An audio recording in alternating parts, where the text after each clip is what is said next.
Head of Production ng Eat Bulaga na si Ma'am Jenny Pere, tila may bagong nilulutong love team.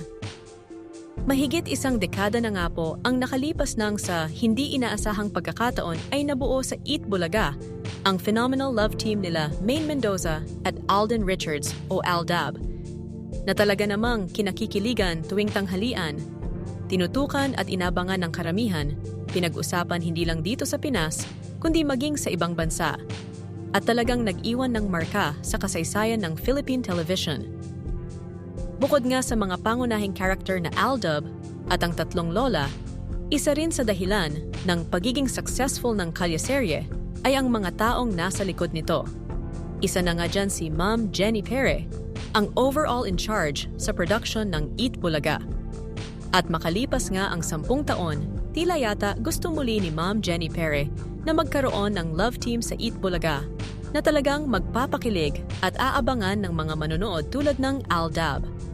At mukhang si Dabarkad's Raisa May Dizon at the clone artist Rowell Carino ang napili niyang pagtambalin. Noong Sabado nga lang ay may patikim na ang show sa mga magiging ganap ng dalawa. Game na game naman sila Raisa May Dizon at Rowell Carino dito dahil sinusuportahan sila ng kani-kanilang mga fans. Mabot! Kayo mabot pa po! Yung mga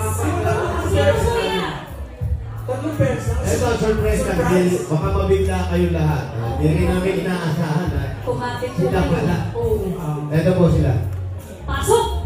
Couple number 4. Couple number 4. What?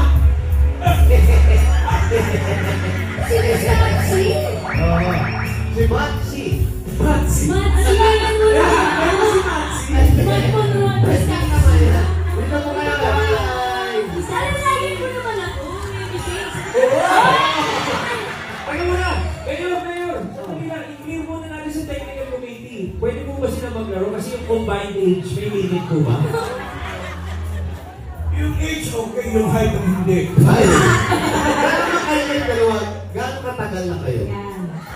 5 minuto po. 6 months na. 6 months. 6 Ano months. magustuhan nyo sa isa't isa? Ikaw po na. Para sa akin po, unang-una, magaling po siya maglaro ng taxi. Yan ang gustuhan. Saludo. Hindi, yung... Appearance. Yung pagkatao, yung panglabas na... Ano po, magaling po talaga siya mag-chacha. Yung itsura, yung gano'n. Good. Si Gustav C. Kantahan mo na lang siya. May isang bayo. Habang nagcha-cha-cha siya. Okay, music. Ay, ito ay.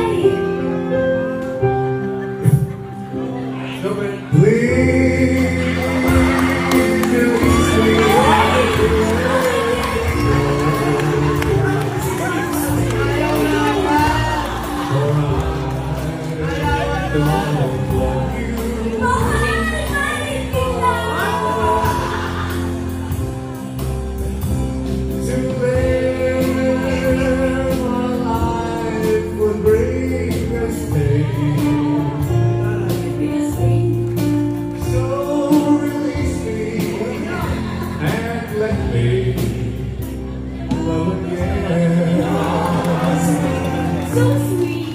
Bakit yun? Bakit yun? Kasi ano po, doon po sa restaurant niya, madalas po siya mag-release ng bagong flavor.